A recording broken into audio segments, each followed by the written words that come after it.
fourth major obstacle to peace is Israeli Prime Minister Benjamin Netanyahu, who has all too frequently bowed to the demands of extremists like Ministers Smotrich and Ben-Gvir and the settlers in the West Bank.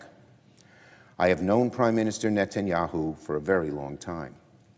While we have vehemently disagreed on many occasions, I will always respect his extraordinary bravery for Israel on the battlefield as a younger man. I believe in his heart he has his highest priority is the security of Israel. However, I also believe Prime Minister Netanyahu has lost his way by allowing his political survival to take the precedence over the best interests of Israel. He has put himself in coalition with far-right extremists like Ministers Smotrich and Ben-Gvir, and as a result, he has been too willing to tolerate the civilian toll in Gaza, which is pushing support for Israel worldwide to historic lows. Israel cannot survive if it becomes a pariah. Prime Minister Netanyahu has also weakened Israel's political and moral fabric through his attempts to co-opt the judiciary, and he has shown zero interest in doing the courageous and visionary work required to pave the way for peace, even before this present conflict. As a lifelong supporter of Israel, it has become clear to me the Netanyahu coalition no longer fits the needs of Israel after October 7th. The world has changed radically since then, and the Israeli people are being stifled right now by a governing vision that is stuck in the past.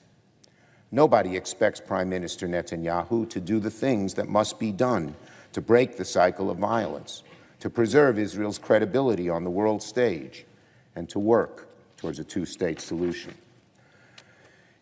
If he were to disavow Ministers Smotrich and Ben-Gvir and kick them out of his governing coalition, that would be a real meaningful step forward.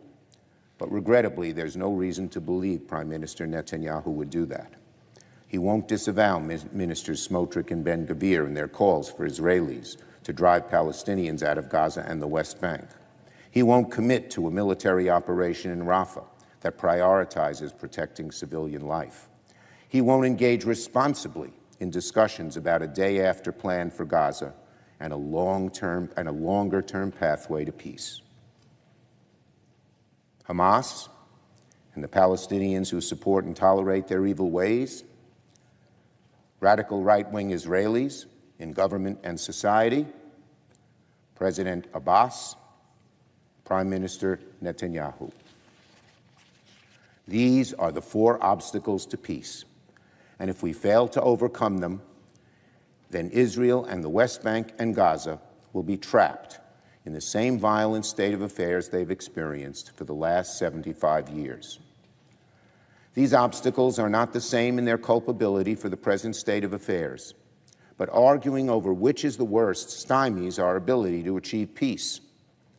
Given the complexity and gravity of this undertaking, many different groups have a responsibility to see it through.